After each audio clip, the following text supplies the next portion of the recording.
Just leaving the grocery store in my Trump is a pedophile hat. It's funny, all these MAGA boot-licking, pedophile-loving cult clowns that like to obsess over me. They're literally obsessed with me. They comment on every post I make, sometimes 10 comments per incel. One of the things they always say is, you won't say that in public. You won't say that to my face. Say hello to Cliff Cash, a comedian from North Carolina. You won't act that way in public. I act this way in public every mother day. I've had somebody say something about my hat 4 times total ever. And I've been wearing it for months and months all over the United States. And when those 4 people had something to say, guess what? I had something to say back, and it wasn't friendly. Not scared of you, and nobody else is either, bitch. Not only is he a fantastic comic, but he is unapologetically ruthless with his politics. On behalf of the best coal miners in the world, who mine the cleanest and safest and most environmentally sound coal in the world, we're so pleased to endorse you today and wish you the best of luck and vow to support you the best we can. Thank you. Thank you. That's so nice.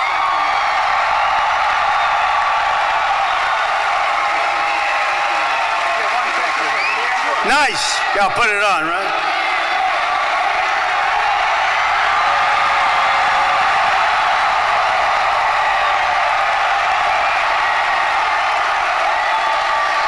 Let this image show how unrelatable this human being is, especially to the working class, because Cliff gets it. I was just thinking to myself, I can't imagine being like a regular dude who knows how to fix and work in the heat and get sweaty and muddy and dirty and licking the boots of a New York City who's never done jack.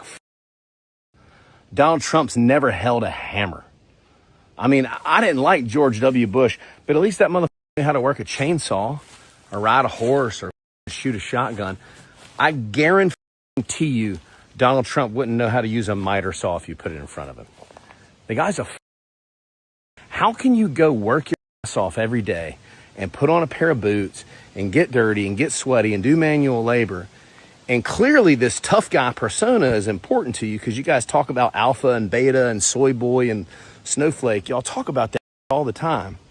So clearly you do care. That's why you got a loud pickup truck and, you know, your Jeep Wrangler with purple rims and whatever.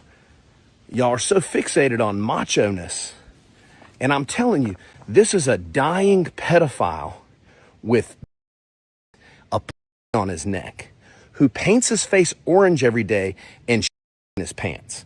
A child rapist, lifelong con man, grifter who's never done anything harder than rape a child or swing a golf club.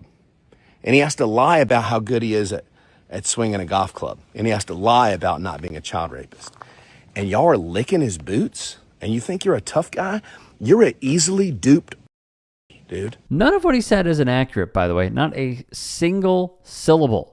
And when this happened, it has been dubbed the Flamingo Revolution. And over the weekend, tens of thousands of Albanians once again joined huge anti-government protests. Now in their 4th week, the protests were first sparked by plans for a $4 billion luxury resort planned in part by President Trump's daughter, Ivanka Trump, and her husband, Jared Kushner, to be built on Albania's only big island in the Adriatic Sea and a nearby coastal area that's part of a nature preserve.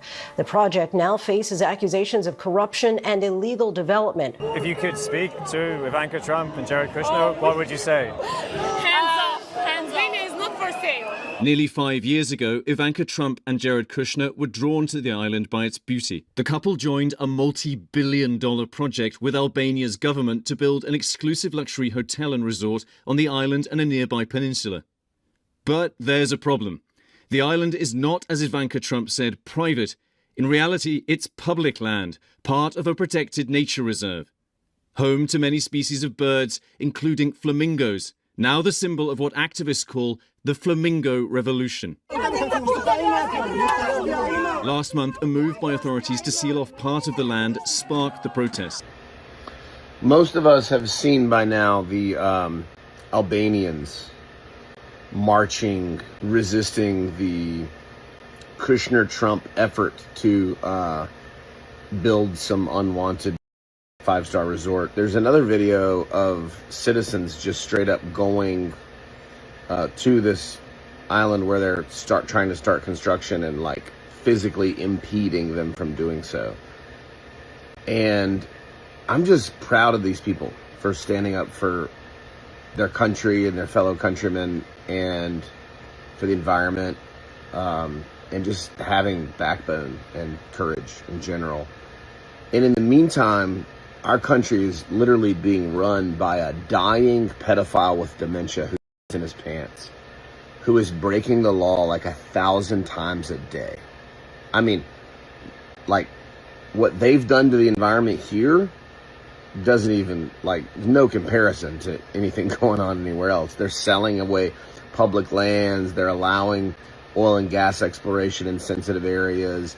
They're turning back environmental protections like Clean Water Act and Clean Air Act and Endangered Species Act. They're also kidnapping children and making them sleep in death camps on concrete floors covered up with little silver reflective blankets. He's quadrupled his net worth now through crime while being in office. So my question is, when the are the citizens of this country going to give enough of a to flood Washington, D.C.? Because I've been begging you for a year, over a year. Nothing else matters. Oh, he weighed in. And also on ICE's detention centers? We can all do something.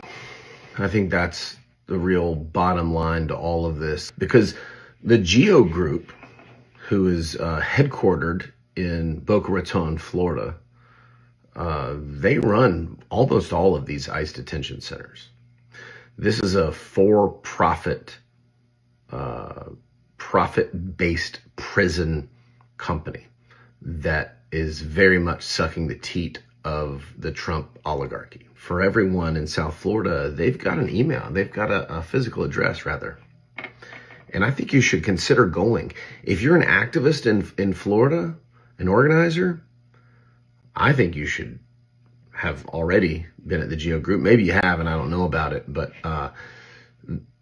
we can protest at every single ICE detention center, or we could go knock on their door. Go knock on their door and let them know that the American people, our patience is finite. And we might not have reached a tipping point yet, but we will. We will. It is coming. And with it, accountability is coming too. His bio would even go on to read, if you dislike fascists, come watch Cliff make fun of them for an hour. You won't regret it. If you can and are willing, please become a paid member here at TYT Sports. And or go to tyt.com/join. In addition, you can follow me on Twitter, Instagram, and TikTok. Appreciate it. Have a great day.